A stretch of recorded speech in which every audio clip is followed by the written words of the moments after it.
how to unblock people on Messenger. Hey everyone, welcome back to our channel. In today's video I will guide you on how you can unblock people on Messenger, so make sure to watch the video till the very end. If you'd like to unblock people on Messenger, it is actually quite simple to do so. All you have to do is go here and first of all launch the Messenger app, and let's say you've happened to block a certain person that you might want to unblock later on.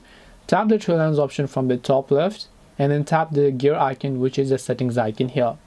As you do that, if you scroll down, you'll be able to see different options where you have to go to the option called privacy and safety. Under privacy and safety, right here, if you look closely, you'll find the option called blocked accounts. So tap on it and you should be able to see the list of accounts that you have blocked. So if you want to unblock them, select them and then just tap an unblock option that you can find here. This way you should be able to unblock people on Messenger. Hope this video was very helpful. If you have got any more questions, feel free to leave them down.